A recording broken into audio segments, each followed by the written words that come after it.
ओम नमः शिवाय।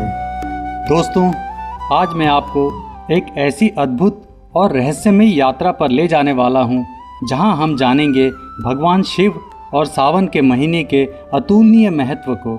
यह केवल कथाएं नहीं हैं, बल्कि हमारे प्राचीन ग्रंथों और पुराणों में गहरे छिपे हुए सत्य हैं। क्या आप जानते हैं सावन मास में भगवान शिव की पूजा का विशेष महत्व क्यों है? इस महीने में ऐसा क्या हुआ था जिसके कारण महादेव इतने प्रसन्न होते हैं? भगवान शिव को नीलकंठ क्यों कहा जाता है? इस नाम के पीछे कौन सी पौराणिक कथा छिपी है? माता पार्वती का सावन के महीने से क्या संबंध है? अविवाहित कन्याओं और विवाहित स्त्रियों के लिए यह महीना इतना खास क्यों है? रुद्राभिषेक क्या होता है और सावन में इसका क्या विशेष महत्व है? यह कैसे भक्तों को कष्टों से मुक्ति दिलाता है? कांवड़ यात्रा का क्या अर्थ है और यह सावन में क्यों निकाली जाती है? यह यात्रा भक्ति और समर्पण का प्रतीक कैसे बनी?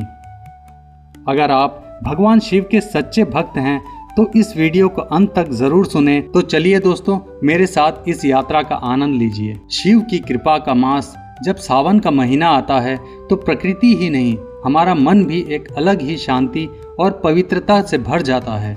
आपने अक्सर लोगों से कहते सुना होगा कि सावन में शिव पूजा का विशेष महत्व है, लेकिन क्या आपने कभी सोचा है कि ऐसा क्यों है? इसके पीछे गहरा रहस्य छिपा है, जिसका उल्लेख हमें शिव पुराण और स्कंद पुराण जैसे महान ग्रंथों में मिलता है। कथा यह है कि समुद्र मंथन के दौरान जब 14 रत्न निकले, तब उन्हीं में से एक अत्यंत भयंकर विष हलाहल भी निकला। इस विष की तीव्रता इतनी थी कि इससे पूरा ब्रह्मांड जलने लगा।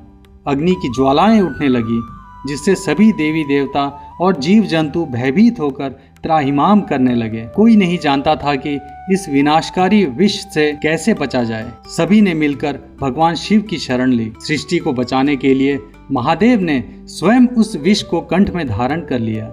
उन्होंने बिना किसी हिचकिचाहट के उस कालकूट विष को अपने भीतर समा लिया।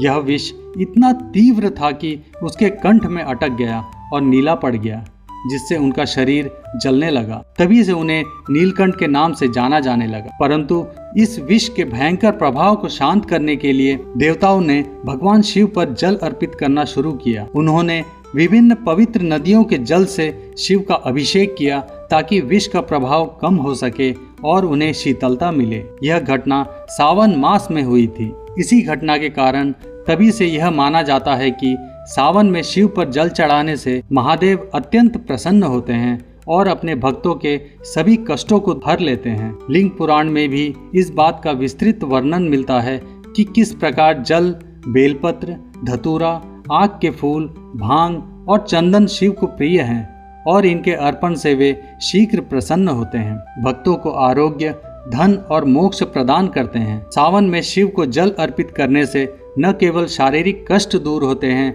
बल्कि मानसिक शांति भी मिलती है। एक और महत्वपूर्ण कथा जो सावन के महत्व को दर्शाती है, वो माता पार्वती के कठिन तप से जुड़ी है। शिव पुराण के अनुसार माता सती के आत्मदाह के बाद उन्होंने हिमालय राज के यहाँ पार्वती के रूप में जन्म लिया। उनके जन्म का एकमात्र उद्देश्य भगवान शिव को पुनः पति के रूप में प्राप्त करना था। पार्वती ने सावन के महीने में ही अत्यंत कठोर तपस्या की थी।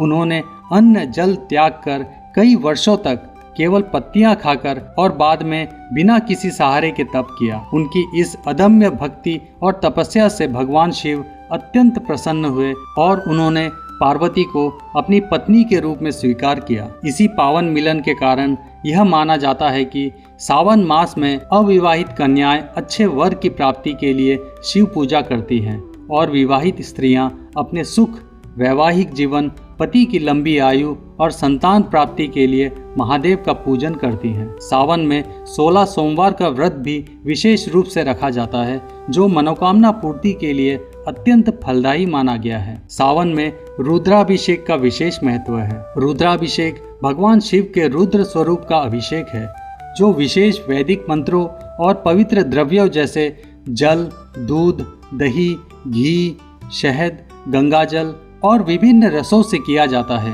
इन मंत्रों के साथ शिव का अभिषेक करने से न केवल मानसिक शांति मिलती है, बल्कि रोगों दरिद्रता और अन्य कष्टों से भी मुक्ति मिलती है। यह मान्यता है कि सावन में किया गया रुद्राभिषेक अन्य समय में किए गए रुद्राभिषेक से कई गुना अधिक फलदायी होता है, क्योंकि इस महीने में शिव तत्व ब्रह्मांड में पूर्ण ऊर्जा के साथ विद्यमान रहता है। रुद्राभिषेक जीवन में सुख, समृद्धि और शांति लाने का एक शक्तिशाली माध्यम है। सावन के महीने में देश भर के शिव मंदिरों में विशेष आयोजन और उत्सव होते हैं। इनमें सबसे प्रमुख है कांवड़ यात्रा, जिसमें भक्त पवित्र नदियों जैसे गंगा, यमुना से जल भरकर नंगे पैर कई किलोमीटर चलकर शिव मंदिरों तक जाते हैं और महादेव का अभिषेक करते हैं। यह यात्रा भक्ति, त्याग और समर्पण का प्रतीक है। पद्म पुराण में कांवड़ यात्रा के महत्व का विस्तार से वर्णन है और इसे मोक्ष प्राप्ति का एक मार्ग बताया गया है। इसके अलावा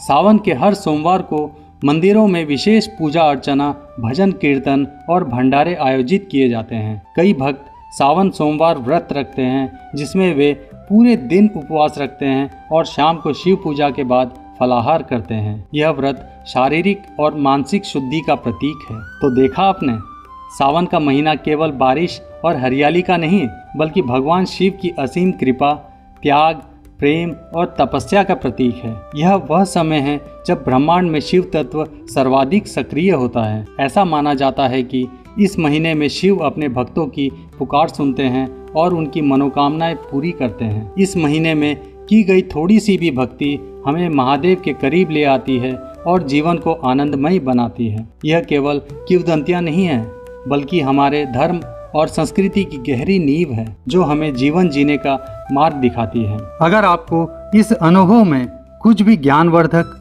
भावुक या प्रेरणादायक लगा हो तो इस वीडियो को ज़रूर लाइक कीजिए, अपने मित्रों और परिवार के साथ इसे साझा करें और हमारे चैनल को सब्सक्राइब करना न भूलें, क्योंकि हम इसी तरह के और भी गहरे, सच्चे और आध्यात्मिक विषयों को लेकर आते रहते हैं।